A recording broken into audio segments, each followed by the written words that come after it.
நம் ஆண்டவர் இயேசு கிறிஸ்துவின் நாமத்தினால் மகிழ்ச்சியும் சமாதானமும் நம் அனைவரோடும் இருப்பதாக.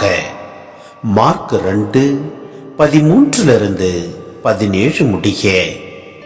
இயேசு மீண்டும் கடலோரம் சென்றார்.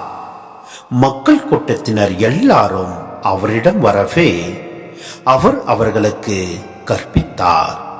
பின்பு அங்கிருந்து அவர் சென்றபோது அல்பேயாவின் மகன் லேவி சுங்கசாவடியில் அமர்ந்திருந்ததைக் கண்டார். அவரிடம், என்னை பின்பற்றி வா என்றார்.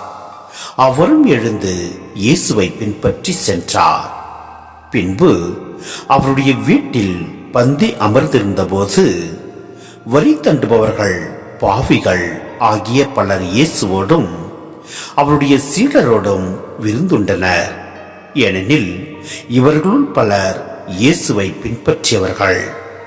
அவர் பாவிகளோடும் வரி தண்டுபவர்களோடும் உண்பதை பரிசேயரை சார்ந்த மறைநூல் அறிஞர் கண்டு அவருடைய சீடரிடம், இவர் வரி தண்டுபவர்களோடும் பாவிகளோடும் சேர்ந்து உண்பதேன் என்று கேட்டனர். இயேசு இதை கேட்டவுடன் அவர்களை நோக்கி, நோய் அற்றவர்களுக்கு அல்ல, நோய் உற்றவருக்கே மருத்துவர் தேவை. நேர்மையாளர்களை அல்ல, பாவிகளையே அழைக்க வந்தேன் என்றார். சிந்தனை. லேவியின் அழைப்பு. 12 சீடருள் ஒருவர் லேவி என்னும் மத்தேயு.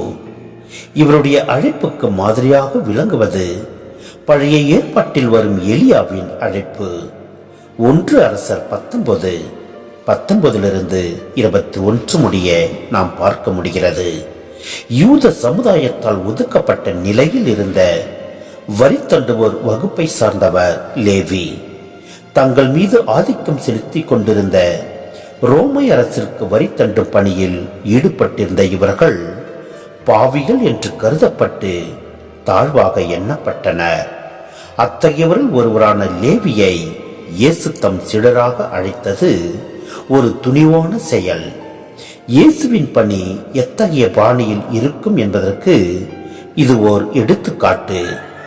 நோயுற்றோர், பாவிகள் போன்றோருக்கு இயேசு தமது மீட்பு பணியில் முதலிடம் தருகின்றார்.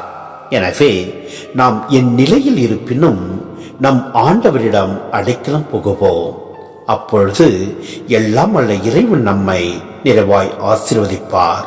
ஆமென்.